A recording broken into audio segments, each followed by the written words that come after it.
समाज जिगु छेमलापु महिला हिंसा सड्यार तेगु दक्षि जिगु लापु सम्पत्ति बाँडफाँड लगायत ठिठी कठया समस्या यात जङ्केको तातुला यल महानगरपालिका पाखे मेलमिलाप सम्बन्धी आधारभूत तालिम ज्याजोको सागवगुदो मेडिटेसन नेपाल उङ्गु वैशाख 16 गते दिसे 23 गते तक तालिमिया ज्याजोन ह्यागुगु खसा तालिमिया दक्ले लिपाङ्गुटी मेलमिलाप परिषदीय सदस्य सचिव नारायण पन्थी प्रशिक्षार्थी तेत दसिपौ ललनाथी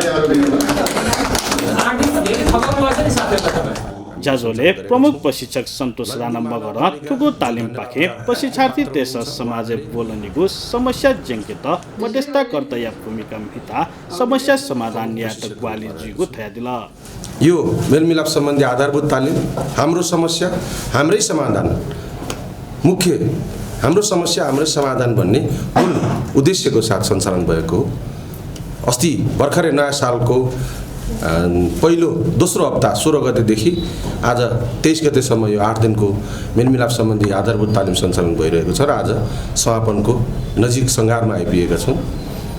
मेलमिलाप सम्बन्धी आधारभूत तालिम 8 दिनको हुन्छ, 48 घण्टाको हुन्छ। प्रत्येक सेसनहरू सबैजना सहभागी भएर संलग्न भएरै यो तालिमको सम्पन्न गर्ने यसको चाहिँ परिपाटी रहेको छ। मेलमिलाप परिषद जो मेलमिलाप सम्बन्धी नियमनकारी संस्था आधिकारिक संस्था जुन संस्थाले चाहिँ बनाएको मेलमिलाप सम्बन्धी आधारभूत तालिमको पाठ्यक्रम अनुसार यो आधारभूत तालिम हामीले सञ्चालन गरेका छौँ।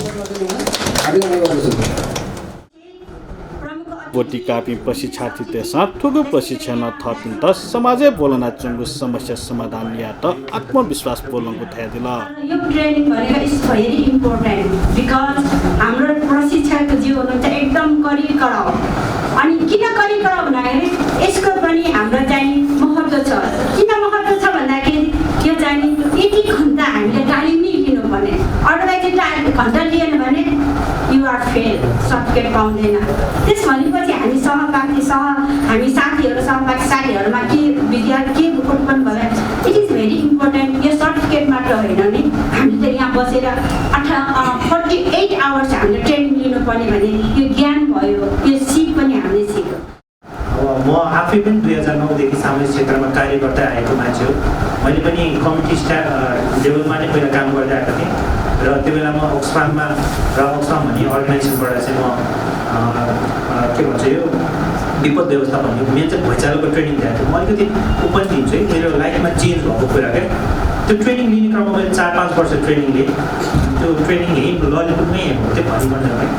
ट्रेनिङको सिलसिलामा हामी कहिले अब धेरै ठाउँमा कहिले भल्लामटी त्यो कमिटी एसिस्टेन्ट भनेर कहिले धेरै ठाउँमा जान्थ्यौँ। क्रम अब भैँचालो आउने सन्दर्भमा आएपछि मैले एउटा एक्सपोज पाएँ, काम गर्ने अवसर पाएँ। भैँचालो आएको तुरुन्तै रेस्पोन्स गरेँ, आएको काम गरेको त्यो एउटा लुगा ज्याकेट लगाइ गर्नुले गर्दाखेरि मलाई इन्टरनेसनली रेकगनाइज पनि गर्यो।